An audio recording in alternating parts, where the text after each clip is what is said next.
Hi everybody, welcome to this week's weekly roundup. We are in the teen room at the Watertown Public Library. We had a leadership team meeting here this morning in the community room. If you haven't been to the new library, you must come. There's so much to do here. I'm looking at a wall of board games right behind me. There's going to be a PS4, I think, here as well. So there's a lot of opportunity and great space for teens to hang out and have a safe place to be with their friends. So I have a long list. I'm going to try my best to be quick. But first things first, I have to give a shout out to Mrs. Wolf's class at Schurz Elementary School. I had the opportunity yesterday to stop in and chat with the students in her class about the letters that they sent. So they decided to take up the issue of littering in Watertown and protecting our Rock River and the animals that inhabit it. And so it was really amazing yesterday to swing by the school and thank them for sending me the letters, and more importantly, thank them for seeing a problem and proactively solving it. You know, not just complaining about it in the background or spreading their discontent, but actually seeing something and moving it forward. And I think that's something myself and all of us can remember as a good example set by these students at Mrs. Wolf's class at Schurz. So, hey everybody, thanks for letting me have you be in your class yesterday, and thank you for sending us the letters. They have a lot of good information to share about ways we can clean up the environment here in the community, so ask a Schurz Tiger for some info on that. Okay, the Main Street Bridge. Obviously, the sidewalk on the north side of the bridge has been closed. And I want to just be very clear about this. So it's technically called the Cole Bridge. We call it the Main Street Bridge here. That bridge is largely governed, if you will, by the Wisconsin Department of Transportation. We have some maintenance agreements, some inspection agreements, and a routine inspection yesterday determined that that portion of the bridge, just the sidewalk, needed to be closed. So we're meeting with DOT later today to talk about what that repair looks like, and hopefully I'll have more information next week. But I want to be very clear, this was not someone not doing their job. It's actually the opposite. It's someone doing their job and seeing that we have a deteriorating bridge that needs to be maintained, things we already know. I have advocated more times than I can count to move up the repair and replacement of that bridge. But understandably, DOT has a budget and a budget process that they work in, and so they have not been able to move us up.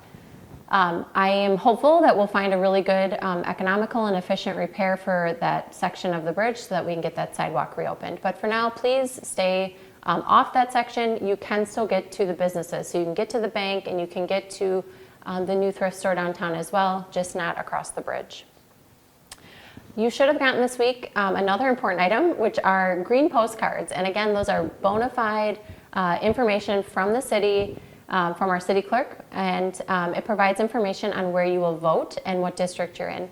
Redistricting is a statutory, so a state law required process for all municipalities to conduct every 10 years. And so we completed that process maybe at the end of the year-ish, don't hold me to that. And then in doing so, then reevaluated where we're having people vote. So please pay attention to that green card. I know I held on to mine, and I would encourage you to do the same. The police department is advertising for their bartender awareness course. This is near the end of March. I'm sharing this because we have had a lot of changes in our alcohol regulations, and the state always has fairly complex ones as well. This is a free course, and the course is designed to review and clarify Wisconsin alcohol beverage laws and then all of our applicable city ordinances. So if this is something that is relevant to you, check out the police department Facebook page for more information. The library is hosting its first ever tiny art show, which I think is pretty neat. Anyone age 13 and up can stop by the library through March 10th to pick up a tiny art kit at the reference desk and make some art at home.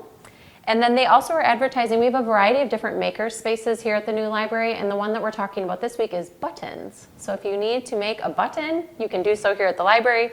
We have a maker space for that, and someone in the library team will help you out. It's open to all ages. And then I don't have the information here, but I know that I saw it as well. We will be hosting at the library an art show, and I believe it's next Wednesday. So look around for information if that's of interest to you. That is our Watertown Unified School District artists. I wanted to give a reminder, since we're kind of near the beginning of the year, we at the city keep a listing of vacant and foreclosed properties. And there's reasons for this. Like, you know, if we get a call for a fire, for example, to a vacant property, it's helpful for us to know it's vacant. So there's good reason for us to keep this listing. We require that all properties which are vacant or foreclosed, whether commercial or residential, be registered with us annually. So if you own a property, please make sure that you check in with Building Safety and Zoning to get that property registered. And there's also information on Building Safety and Zoning's website about this topic. Town Square bids went out, and we will bring those back in and close those bids near the end of the month. We're still planning our groundbreaking for late April, so work is going to start to pick up. I know I was in a couple of meetings this week about road closures and addressing. I think sneak peek, the new address for the Town Square will be 1 West Main, which is a great address for really a milestone and benchmark project in our downtown. On the Park and Rec front, Silver Creek is closed, so the ice skating rink and the warming house is closed for the season. I want to thank everybody for participating and really making Watertown a place to be recreationally year-round. That warming house was heavily used.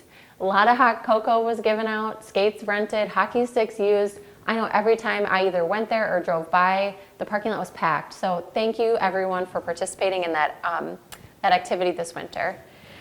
We are starting to transition to spring, so the traditional sports you would think of, soccer, baseball, softball, those are all out for registration now. But we're also offering new fitness classes, which are interval fusion and cardio kickboxing. So if those are of interest, check those out. We are starting to plan for spring break. We try to have some offerings during spring break so families have activities to do. And we're bringing back Family Bingo, which I know is a popular one. And then the Esports League is open. And then March, of course, is the Community Fitness Challenge that I talked about last week. If you follow the city Facebook page for COVID information, you'll notice this week we changed the presentation of data that we provide on Wednesdays. This coincides with the CDC updating their community level guidance. So if you see low or medium or high, hopefully you always see low, that is pulling from the CDC data, and that because that's who's made the change. So DHS hasn't yet updated their mapping process. It uses different data and different criteria, but what we're sharing with you is the CDC information. I wanted to take a moment to congratulate a few of our team members. The Dodge County Executive Law Enforcement Association had a banquet last week, and we are very fortunate in this community because we had 2 officers that were honored as Law Enforcement Officer of the Year, and that went to Officer Carnatz and Officer Riedel, 2 officers that I know I get the opportunity to engage with often and are excellent representation of our community and community policing and just going above and beyond for the residents in this community. So congratulations to both of them. And then I also want to congratulate our community service officer, Amber Homchild. She was awarded the Support Person of the Year. So 3 big awards for our police department. So congratulations to them and to the department as a whole. Last, before I get to the weekend, we're advertising for our seasonal employment. And I'm glad that I mentioned it here because I've had people call and message and ask about the positions. So we are open right now. The new one this week is our water wastewater assistant manager, a part-time fire inspector, a firefighter, police officer, dispatchers, and solid waste, so garbage and recycling. And then on the seasonal front, engineering interns, our parks help, so that's the pool, parks, cart park, day camp, and then of course our water department as well. So before I get to the weekend, I do know that we have some Watertown High School athletes that are competing at state this weekend. So I just want to give a shout out to our gymnasts, our Gosling gymnasts who are headed to state, Sammy Knight, Megan Hurchin, and Lauren Olson. Congratulations. I mean, that is a feat, and best of luck. We're hopeful that you will be very successful this weekend. So the weekend is supposed to be warm, thank goodness, and Watertown Tourism has a lot to offer. I know that they're advertising their walking tours, which I've never done, but I should give a try. So I would encourage you to do the same. You can pick up maps right at the Chamber of Commerce office. The ones that grab my attention, they have a walking map for churches, breweries. I think there's maybe like a ghost sightings one, and of course Main Street. So consider those. Hit up the Storybook Trail out at Brant Quirk, or check out Watertown Tourism. They have a really nice listing of all of our small businesses that are hosting events this weekend. So that's all that I have. Have a good weekend. We'll see you next week.